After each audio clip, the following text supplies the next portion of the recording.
Hi again. In Dwight Wilson, Armageddon Now, we've reached the end of chapter Balfour Betrayed.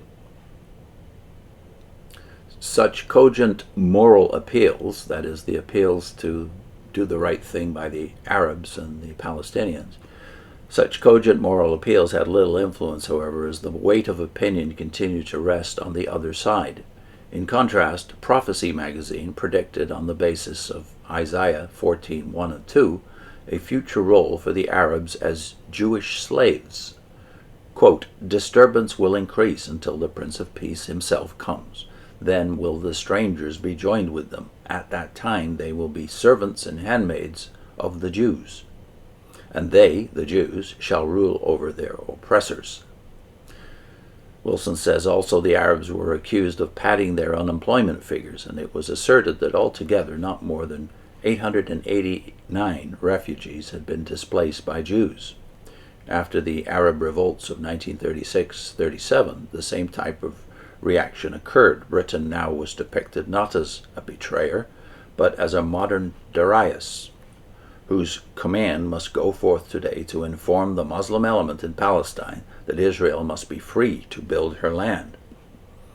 The Jews were identified as peacemakers and extolled for their policies of friendliness and cooperation toward the Arabs in attempting to explain to the Arabs what their true aims and aspirations were in Palestine. The whole trouble was that the Arabs already knew what the true aims and aspirations were: the expropriation of Palestine, and they rejected them. Premillenarians continued to insist that the prediction of restoration somehow gave it moral validity, and treated the Arab cause with a studied arrogance as follows, quote, "According to the Courier, Arabs do not like the Bible and discourage the purchase of this book, as they say it promises to give the land of Palestine to the Jews. Despite the fact that they are not buying the Bible, its promises will be fulfilled to the letter," unquote. Not satisfied with confronting the Arab position with the injury of a Jewish restoration to the Holy Land based upon prophecy, the premillenarians added the insult of supporting Jewish claims to even Arabia, Syria, and Mesopotamia. George T.B. Davis, in his booklet Rebuilding Palestine According to Prophecy, concluded by asking a question which he said was in the minds of many. How will the little land of Palestine be able to accommodate the increasing number of Jews that are returning to the homeland at the present time, and the still greater numbers that will be going back in the years to come? He answered that, on the one hand, there would be intensive development, and that, on the other hand, Abraham had been promised the land from the river of Egypt to the great river, the river Euphrates.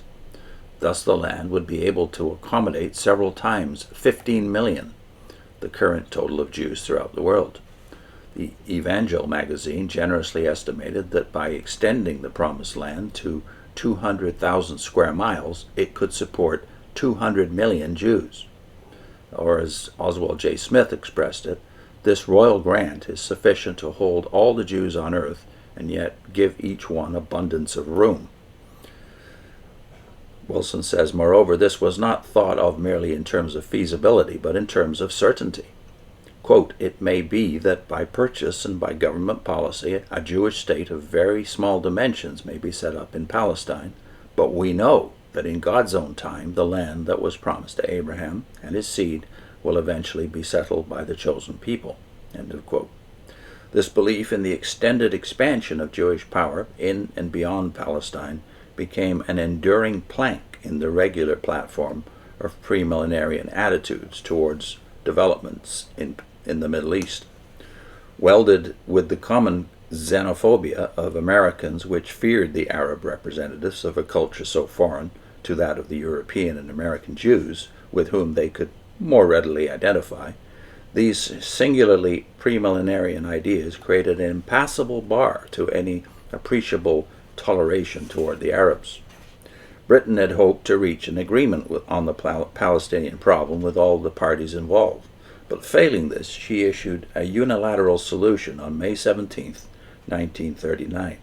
This white paper, in effect, ruled out the existence of a Jewish national state.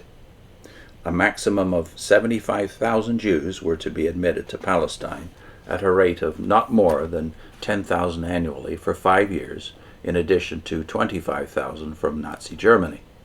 After that, none were to be admitted without Arab consent, which was an unlikely possibility.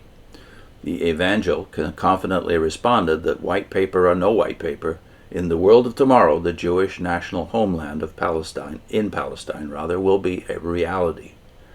Our Hope magazine suggested two possible explanations for the British action. One was that she hoped for the goodwill of the Muslims in India. The other was that she was attempting to woo the Arabs away from the flirtations of Germany and Italy.